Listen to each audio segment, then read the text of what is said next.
लेकिन हमारे साथ उपेंद्र यादव भी हैं, जो कि पूर्व उप प्रधानमंत्री हैं नेपाल के। उनसे बात करेंगे, लेकिन उससे पहले एक बड़ी खबर है। नेपाल के बानेश्वर में अभी फायरिंग हुई है। बानेश्वर में फायरिंग में 3 लोग घायल हुए हैं, ये जानकारी आ रही। देखिए, नेपाल से बड़ी खबर आती हुई। बानेश्वर में अभी भी फायरिंग, नेपाल में हिंसा एक बार फिर से भड़क गई है और बानेश्वर काठमांडू में पड़ता है। यहां 3 लोग घायल हुए हैं, ये जानकारी अभी आ रही है। तो नेपाल में यह हिंसा रुक नहीं रही है, लगातार भड़क रही है, रुक रुक कर, और एक बार फिर से भड़क रही है। उपेंद्र यादव जी, आप नेपाल की पॉलिटिक्स को समझते हैं, ये छात्रों का गुस्सा इतना कैसे भड़क गया?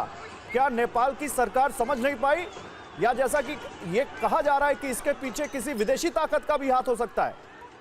अब विदेशी ताकत को तो मैंने विदेशी को किसी को नहीं देखा है। हाँ, मैंने देखा सड़कों पर नेपाली युवा लोग, विद्यार्थी और युवा लोग सड़क पे नारे लगा रहे हैं, और वहाँ उन लोगों का जो है आक्रोश, जो सोशल मीडिया पे को जो पाबंदी लगा दी है उसके विरुद्ध में था। सोशल मीडिया से लाखों युवाओं की रोजी रोटी चलती थी, वो भी खत्म हो गई। और वो आप सोशल मीडिया का स्वतंत्रता, लोग अपने मौलिक अधिकार, प्रेस स्वतंत्रता, वाक स्वतंत्रता से जोड़ते हैं यहाँ के युवा लोग, इसलिए इसके ऊपर प्रतिबंध लगाना लोकतंत्र केपी शर्मा ओली, मैंने एक बयान देखा अभी, ये केपी शर्मा ओली का, वो युवाओं को नसीहत दे रहे थे कि तुम लोगों को स्वतंत्रता चाहिए, पहले अपनी सोच तो स्वतंत्र करो, पहले अपनी सोच तो स्वतंत्र करो। वो क्या कह रहे हैं, मतलब वो देखिए, कहना क्या चाहते हैं? सबसे बड़ी बात है कि युवाओं का तो विरोध, आक्रोश सरकार की गलत नीति के तहत है। सरकार ने जो सोशल मीडिया को पाबंदी करना, लगाना, ये गलत नीति थी, गलत निर्णय हो, इसका विरोध में आया।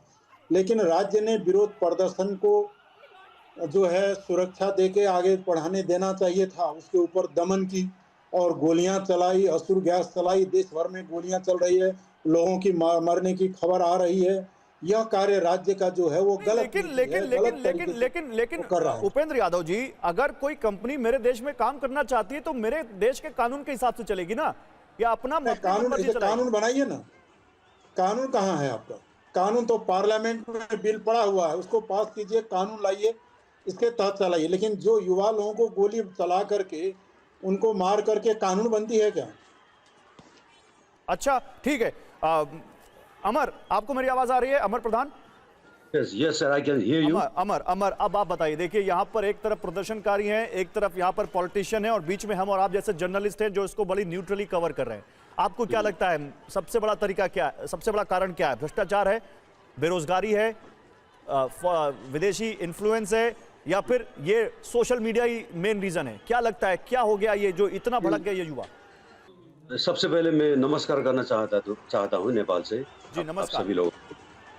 ये जनरेशन जी का जो ये आंदोलन हुआ है, ये जनरेशन जी का आंदोलन ये ऐसे ही शुरू नहीं हुआ है। ये जो हम लोग बोलते हैं ना, वो सिमरिंग डिस्कंटेंट जो बोलते हैं, बहुत आगे से ये चल रहा था।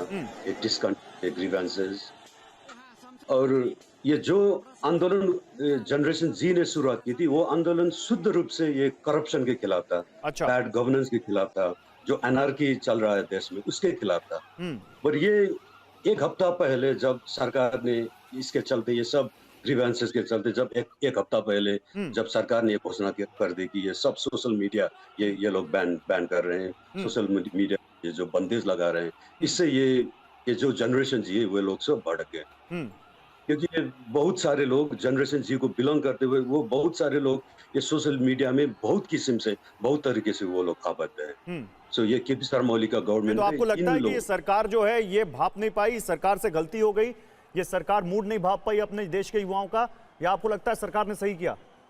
ये जो आज ये बर्बर दमन हुआ है सरकार की तरफ से, हाँ, ये ऑफिशियली 15 लोगों की मौत हुई ऑफिशियली डाटा, पर उससे बहुत ज्यादा अनाधिकारिक, अनऑथराइज्ड सोर्सेज जो हम बोलते हैं, उसके अनुसार बहुत ज्यादा लोगों की मृत्यु हुई। आज करीब 20 लोगों की मृत्यु हुई, ऐसी खबरें हम लोगों आ रही है। तो ये जो बर्बर आज हुई है, जो ये जनरेशन जी का बर्बर जो हुआ है, ये हमको कुछ ये हिस्ट्री में हमें ले जाता है। जो स्टूडेंट को तियानमेन स्क्वायर, चाइना में जो तियानमेन स्क्वायर में, ये आपने बड़ा लिंक मुझे दे दिया। आप कह रहे हैं कि ये जो हुआ है नेपाल में, ये चीन के तियानमेन स्क्वायर जैसा है, जहां Yes, पर absolutely. छात्रों के एक आंदोलन को कुचलने के लिए वहां पर छात्रों पर टैंक चलवा दिए थे चाइना ने, ये वैसा है? आप ये कह रहे हैं? यस। और जो ग्वांगजू में साउथ कोरिया के ग्वांगजू में 1980 में भी कुछ ऐसे ही कुछ हालात हुए थे। ईरान में 1990 में भी कुछ ऐसे हालात हुए। ये तो बहुत बड़ी लकीर खींच दी है यहाँ पर कनिष्क। ये जो अमर प्रधान ने बहुत बड़ी लकीर खींच दी है, तियानमेन स्क्वायर से इसको जोड़ दिया है। मेरा अगला क्वेश्चन ही नहीं था। आप चाइना की कंपनियां रजिस्टर कर लेती हैं, अमेरिका की कंपनियां रजिस्टर नहीं कर पाती हैं, ये क्या हो रहा है कनिष्क? क्या नेपाल बांग्लादेश पार्ट 2 बन रहा है? जैसे छात्रों के आंदोलन के पीछे वहां भी बाद में खबर आती है कि अमेरिका से इन्फ्लुएंस था, बाद में सोर्सेस के हवाले से पता चलता है कि अमेरिका ने कहीं ना कहीं बांग्लादेश में अनरेस्ट को ज्यादा हवा दी। क्या यहां भी वही दिख रहा है, ये पार्ट 2 है? जी देखिए, समझने की जरूरत है कि आज की तारीख में जो सोशल मीडिया है वो आमदनी का भी जरिया है। और नेपाल जैसे देश में जहाँ पे बहुत ज्यादा जॉब्स नहीं है, बहुत ज्यादा अनएम्प्लॉयमेंट की स्थिति है और सरकार हक्षर टेप करके कोई नया तरीका नहीं निकाल पा रही है जॉब्स क्रिएट करने का, तो सोशल मीडिया भी एक माध्यम बन चुका है जो एम्प्लॉयमेंट क्रिएट कर रहा है। सिर्फ रील बनाने तक सीमित नहीं है। बहुत सारे ऐसे लोग हैं जो अपने प्रोडक्ट्स को सोशल मीडिया के माध्यम से, चाहे इंस्टाग्राम चाहे फेसबुक के माध्यम से, बाकी दुनिया के देशों में एक्सपोर्ट करते हैं या लोकली चीजों को बेचते हैं। और एप्स के जरिए बहुत सारा सामान खरीदा और बेचा जाता है और ऑनलाइन पेमेंट्स भी की जाती हैं इन एप्स के द्वारा। अगर आप आज की तारीख में इन एप्स को सडनली बंद कर देंगे, बट कनिष्क फिर वही बात है, अगर सुप्रीम कोर्ट कुछ आदेश देगा जैसा कि नेपाल की सुप्रीम कोर्ट ने दिया, तो किसी भी देश की सरकार तो उस आदेश का पालन करेगी ना? नहीं, आदेश का पालन करेगी पर समय देके करे। अगर आप आज की तारीख में सोशल मीडिया को बिल्कुल बंद कर देंगे तो इकोनॉमिक इंपैक्ट तो उसका आएगा, जिसकी वजह से भूखमरी हो सकती है, जिसकी वजह से आम आदमी को दिक्कत हो सकती है। जो यूथ है जो सोशल मीडिया का इस्तेमाल करके एम्प्लॉयमेंट आई गेस आशीर्वाद कुछ इसमें ऐड ऑन करना चाह रहे हैं। आशीर्वाद बोलिए, फिर मैं जाऊंगा संजय कथुरिया के पास। आशीर्वाद बोलिए, क्या कह रहे हैं आप? इस तरीका से आप लोगों ने बोला है, सुप्रीम कोर्ट ने ये डिसाइड किया है। नेपाल गवर्नमेंट के जितने भी बड़े पॉलिटिशियन है वो लोगों ने खरीद लिया है वो सुप्रीम कोर्ट लोग को और जुडिशरी वाला पीपल को। वो लोग जो जिस तरीका से डिसीजन चाहते हैं वो लोग वही डिसीजन अपने ऊपर लाते हैं। वो लोग पूरी तरीका से चैनलाइज हो गए। जुडिशरी हो गई, पुलिस वाली बात हो गई, ये इलेक्शन कमीशन वाली बात हो गई, वो लोग पूरे तरीका से पॉलिटिकली चैनलाइज होते हैं वो लोग। और यहाँ पर जेंजी लोग और युवा लोग सिर्फ एक पुतले के तरीका से, वो लोग पॉपेट के तरीका से चलाते हैं। जुडिशरी लोग,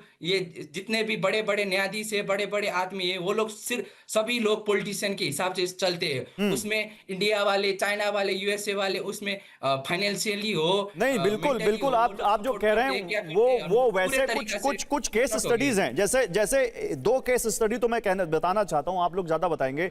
एक आपके यहाँ ललिता निवास घोटाले में संरक्षण का आरोप लगा था, जहां पर सुप्रीम कोर्ट के न्यायाधीश और यूएमएल उपाध्यक्ष के बेटे के खिलाफ भ्रष्टाचार की जांच से सीआईए को रोकने का निर्देश दिया गया था और ये इसको जवाबदेही का आराज बताया गया। मतलब बताया गया कि इसमें कोई जवाबदेही नहीं थी सरकार की। दूसरा, जनवरी 2025 में ओली सरकार ने एक अध्यादेश के जरिए 29 कानूनों में ऐसे बदलाव किए जिससे कोचिंग कानूनी सीमाएं दरकिनार हो सकें और इस कदम को सुप्रीम कोर्ट के आदेश को ठेंगा दिखाने वाला करार दिया गया था।